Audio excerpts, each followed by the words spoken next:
अस्सलाम वालेकुम एवरीवन। आज हम बात करने जा रहे हैं परचेसिंग पावर पैरिटी के कॉन्सेप्ट के बारे में। तो चलिए स्टार्ट करते हैं एक एग्जांपल के साथ। सपोज़ कीजिए आप पाकिस्तानी हैं, आप पाकिस्तान में रहने वाले हैं और आपका प्लान है कि आप यूएसए ट्रैवल कर जाएंगे। लेकिन आपका कंसर्न ये है कि जितनी मेरी इनकम पाकिस्तान में है और जितने गुड्स मैं उस इनकम में ले सकता हूँ पाकिस्तान में, मैं चाहता हूँ कि मैं वही गुड्स उसी इनकम के साथ यूएसए में भी बाय कर सकूँ।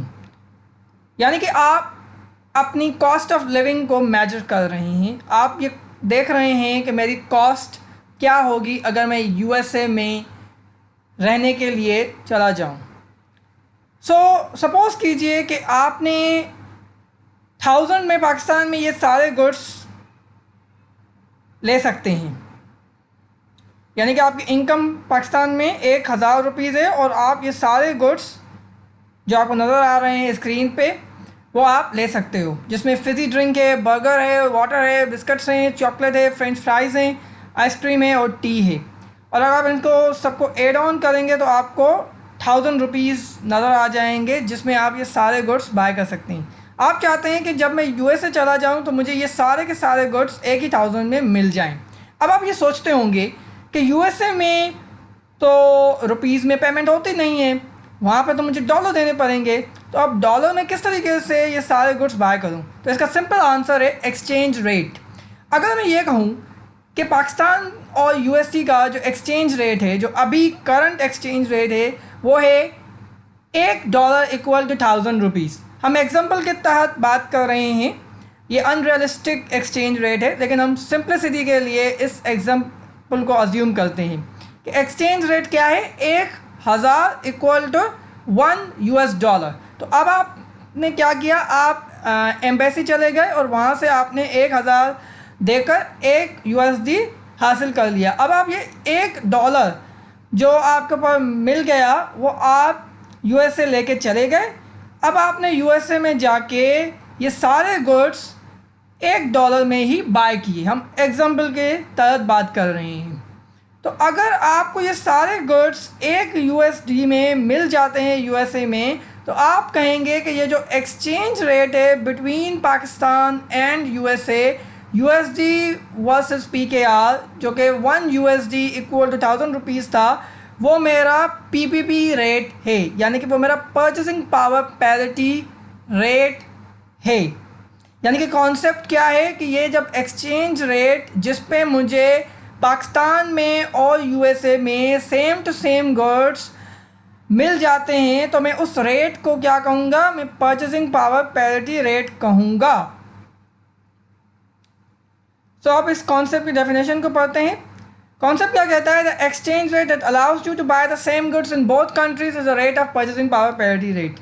जैसे कि मैंने अभी आपको बताया था, एक्सचेंज रेट जो हमारा था $1 इक्वल टू 1000 रुपीज़, वो एक्सचेंज रेट हमें क्या कर रहा था, अलाउ कर रहा था to buy the same goods. यानी कि जो हमने गुड्स देखे 8 के 8 गुड्स, जिसमें हमारे पास चॉकलेट्स थे, टी थे और बिस्किट्स वगैरह थे, वाटर था, तो ये सारे गुड्स मुझे 1000 में पाकिस्तान में मिल रहे थे और उसको जो मैंने एक्सचेंज रेट के तहत एक्सचेंज कराया तो मुझे $1 मिला और वही $1 मुझे ये सारे गुड्स यूएसए में भी हासिल करने में मदद कर रहा था। तो मुझे एक ही एक्सचेंज रेट पे सेम टू सेम गुड्स दोनों कंट्रीज़ में मिल गए, तो उस रेट को मैंने क्या कह दिया, rate of purchasing power parity. अब आप गौर कीजिए कि परचेसिंग पावर पैरिटी क्या रिफ्लेक्ट कर रहा है। अब parity in a purchasing power, parity का मतलब क्या होता है, इक्वालिटी। सॉरी, यहाँ पे मैंने पार्टी लिखा हुआ है लेकिन ये पैरिटी है। तो equality in a purchasing power, purchasing power क्या होता है कि मेरी इनकम कितने गुड्स मुझे हासिल करने में मदद कर सकती है। यानी कि जब मेरी इनकम पाकिस्तान में 1000 रुपीज़ थी तो मुझे ये सारे के सारे गुड्स 1000 रुपीज़ में मिले, तो ये मेरा परचेसिंग पावर था। यानी कि मैं ये सारे गुड्स एक ही इनकम में कंज्यूम कर रहा था और वही परचेसिंग पावर मेरा यूएसए में भी रहा, क्योंकि जब मुझे 1000 के अगेंस्ट $1 मिला तो मेरी इनकम वहाँ पे $1 हुई और $1 में मैंने सारे के सारे गुड्स वही बाय कर लिए। तो मेरा purchasing power same to same रहा यूएसए में भी। मैंने कंजम्पशन सेम टू सेम की उसी इनकम में। तो मैंने कहा कि पैरिटी एग्जिस्ट करती है दोनों कंट्रीज़ में, दोनों कंट्रीज़ में मेरा परचेसिंग पावर सेम था, इक्वल था। तो यही कॉन्सेप्ट होता है परचेसिंग पावर पैरिटी का। अब हम देखते हैं कि आखिर कौन सी चीज़ है जो परचेसिंग पावर पैरिटी को ख़त्म करती है। देखिए अब क्या हुआ, पाकिस्तान में इन सारे गुड्स की जो प्राइसेस थी वो कुछ बढ़ गई, जिसमें हमारे पास 4 गुड्स ऐसे हैं जिनकी प्राइसेस 50-50 रुपीज़ से बढ़ गई हैं। अब आप यहाँ पे देख सकते हैं कि बर्गर जो 200 का था वो 250 का हो गया, वाटर जो 50 का था वो 100 रुपीज़ का हो गया। इसी तरीके से मेरी जो टी थी वो 100 की हो गई और फ्रेंच फ्राइज़ मेरे 100 से 150 बन गए। यानी कि 4 गुड्स की प्राइसेस 50-50 रुपीज़ से बढ़ गई। अब जो 1000 में मुझे गुड्स मिल रहे थे अब वो मुझे 1200 में मिलेंगे। यानी कि इन्फ्लेशन की वजह से पाकिस्तान में गुड्स की प्राइसेस बढ़ गई। अब इसका जो ताल्लुक़ है एक्सचेंज रेट से वो कुछ भी नहीं है, क्योंकि एक्सचेंज रेट बढ़ता या कम होता है trading between USA and Pakistan. मैंने कोई चीज़ की बाइंग एंड सेलिंग तो नहीं की यूएसए से, ना ही यूएसए ने मुझसे कुछ चीज़ ख़रीदी या सेल की। तो इस तरीके से एक्सचेंज रेट पे मेरे कोई फ़र्क नहीं पड़ेगा। ये मेरी अपनी करेंसी है जो कि पीकेआर है, उसकी वैल्यू में इम्प्रूवमेंट आई है या डिक्रीज़ हुआ है। यहाँ पे मेरा परचेसिंग पावर कम हो गया है, क्योंकि अब जो मेरे पास 1000 था उसमें मैं ये सारे गुड्स नहीं बाय कर सकता। तो मेरा परचेसिंग पावर जो था 1000 का वो कम हो गया है। अब मुझे इस चॉकलेट को छोड़ के जो कि 200 का था, अब मैं ये सारे 7 गुड्स तो बाय कर सकता हूँ 1000 में, लेकिन मुझे ये चॉकलेट नहीं मिलेगा उस 1000 में। अब मुझे ये 1200 में मिल सकता है, ये सारे के सारे गुड्स 1000 में नहीं मिल सकते। तो मेरी जो पीकेआर की वैल्यू है वो कम हुई है। एक्सचेंज रेट का इससे कोई ताल्लुक नहीं है, क्योंकि ये पाकिस्तान की अपनी करेंसी है पीकेआर, ना कि in relation to the USA है। तो मेरा एक्सचेंज रेट वही का वही रहा, लेकिन मेरी कंट्री में मेरी प्राइसेस इन्फ्लेशन की वजह से बढ़ गई। तो उसका असर क्या हुआ, ये जो यूएसडी वर्सेस पीकेआर का एक्सचेंज रेट था वो मुझे अब same to same goods buy करने में हेल्प नहीं करेगा। यानी कि ये जो एक यूएसडी में मुझे सारे गुड्स पहले मिल रहे थे यूएसए में, अब वहाँ पे तो मुझे एक यूएसडी में मिल सकते हैं सारे के सारे गुड्स, लेकिन यहाँ पे मेरे जो ये सारे गुड्स हैं वो 1000 में नहीं मिल सकते। तो जब ये नहीं मिल सकते same to same goods in both countries with the exchange rate, तो मैं ये कहूँगा कि ये जो एक्सचेंज रेट है ये रिफ्लेक्ट नहीं कर रहा पीपीपी रेट को।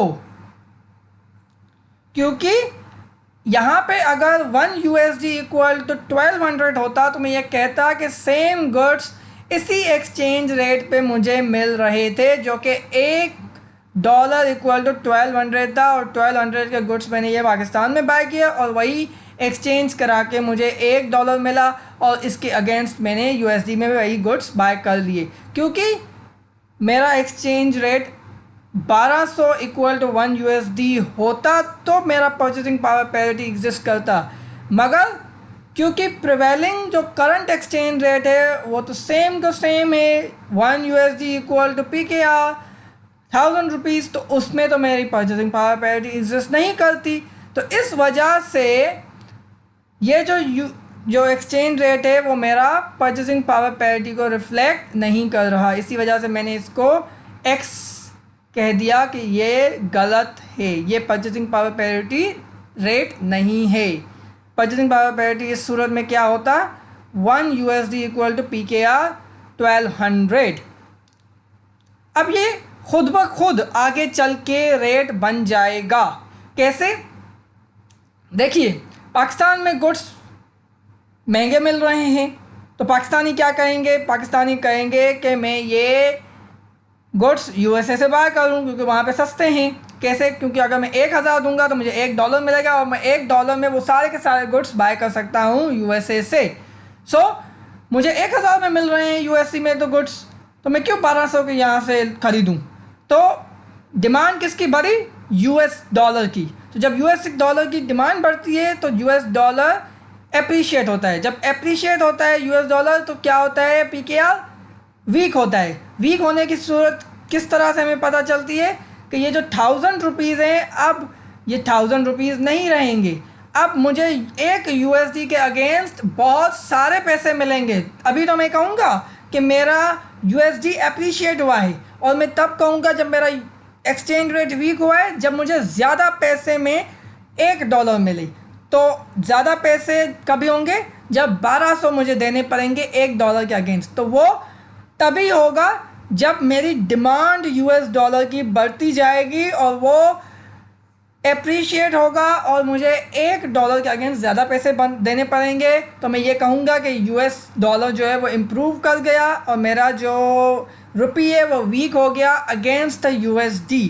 तो ये आगे चल के इन फ्यूचर खुद ब खुद परचेजिंग पावर पैरिटी के रेट को रिफ्लेक्ट करेगा, जबकि अभी यही एक्सचेंज रेट है इस करंट पीरियड में जो कि पीपीपी रेट को रिफ्लेक्ट नहीं कर रहा, क्योंकि इन्फ्लेशन आ चुकी है। ये आगे चल के खुद ब खुद 1200 तक पहुंच जाएगा।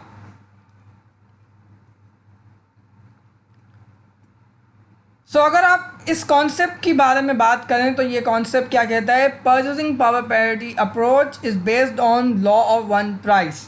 जैसा कि मैंने आपको बताया कि एक्सचेंज रेट प्राइस होती है रुपीज़ की इन टर्म्स ऑफ डॉलर, यानी कि आप इतने रुपीज़ देंगे तो आपको इतने डॉलर्स मिलेंगे। तो वो क्या एक्सचेंज रेट का हमारे एग्जांपल में? हमारे एग्जांपल में था कि हम 1000 रुपीज़ दे के $1 ख़रीदेंगे, यानी कि वो डॉलर की प्राइस हो गई इन रुपीज़ कि मुझे 1000 दे के $1 मिलेगा।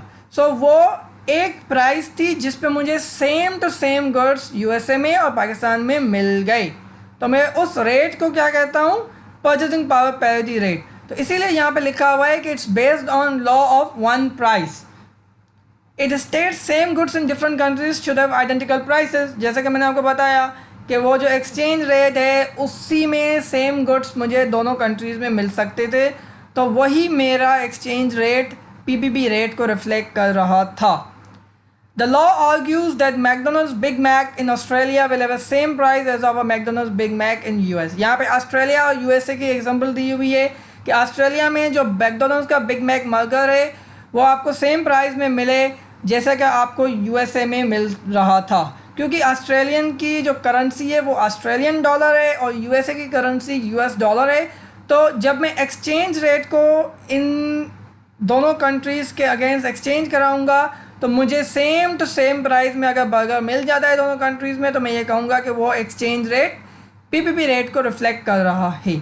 अब इसके आगे लिखा हुआ है that is there is no arbitrage opportunity to buy cheap in one country and sell at a profit in another country.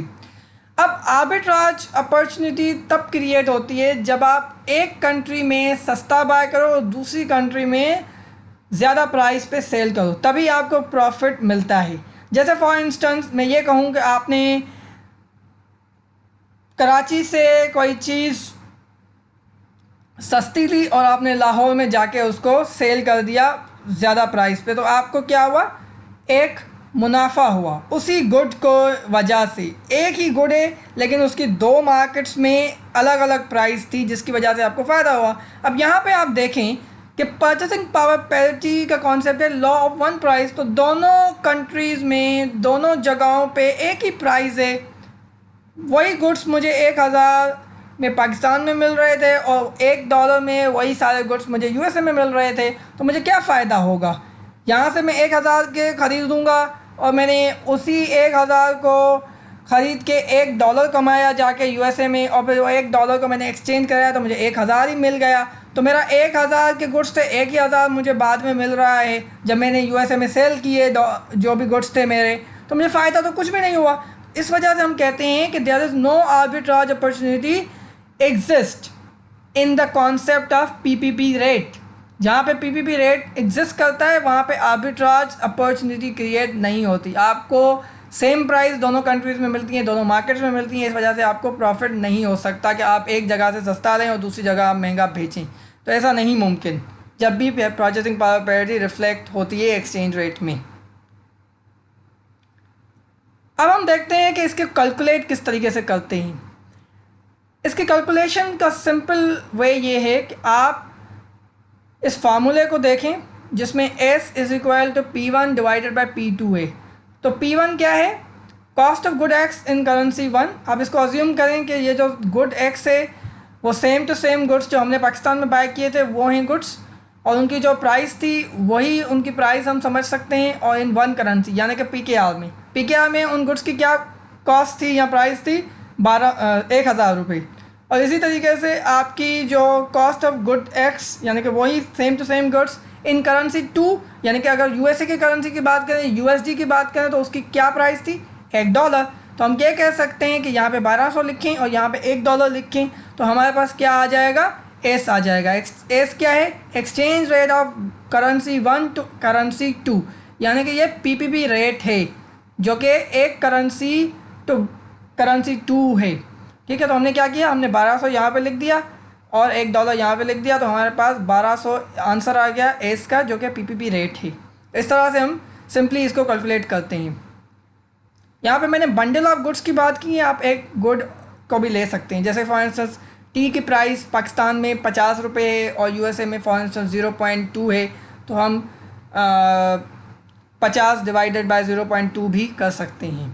तो ज़रूरी नहीं है कि हम बंडल ऑफ गुड्स लें, आप एक एक गुड को भी कंपेयर कर सकते हैं। अब हम इसकी एक क्वेश्चन करते हैं एग्जांपल के तहत। Let take an example of purchasing power parity between India and US। अब यहाँ पे इंडिया एंड US की बात हो रही है, दो कंट्रीज़ हैं।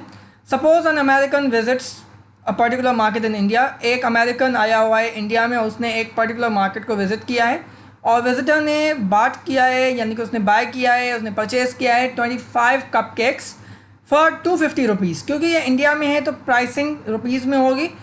सो उसने 25 कप केक्स बाय किए हैं किसी बेकरी से 250 रुपीज़ देके, और उसका ये कहना है कि कप केक्स जो हैं वो चीपर हैं in India. The visitor claim that on average 25 cup cakes cost $6। वो कह रहा है कि ये जो 25 कप केक्स हैं जो मुझे इंडिया में 250 के मिले, वो मुझे USA में $6 में मिल जाते। अभी आप खुद देखें कि कप केक्स की दो प्राइसेस हैं दो कंट्रीज़ में, दो करेंसीज़ में। एक प्राइस रुपीज़ में मुझे नज़र आ रही है जो कि इंडियन मार्केट में नज़र आ रही है 250, और आपको USA में नज़र आ रही है $6 उन्हीं 25 कप केक्स की। तो कप केक्स 25 ही हैं, वो सेम हैं, लेकिन करेंसीज़ दो हैं। तो मैंने अभी आपको फार्मूला बताया एस का, जिसमें हमने कहा था कि डिवाइड करेंगे एक प्राइस को एक करेंसी में और डिवाइडेड बाय दूसरी प्राइस इन डिफरेंट करेंसी। तो यहाँ पे एक प्राइस 250 है और दूसरी प्राइस आपके पास $6 है। तो हम इन दोनों को डिवाइड करके आंसर निकाल सकते हैं। जैसे कि मैंने आपको बताया एस का फार्मूला यही था परचेसिंग पावर पैरिटी का। सो हमने देखा कि purchasing power parity of India with respect to the US 41.67 पर डॉलर है, यानी कि ये rate purchasing power parity rate है। यहाँ पे इंडिया और USA का एक्सचेंज रेट कुछ भी हो सकता है, लेकिन परचेसिंग पावर पैरिटी रेट ये वाला ही।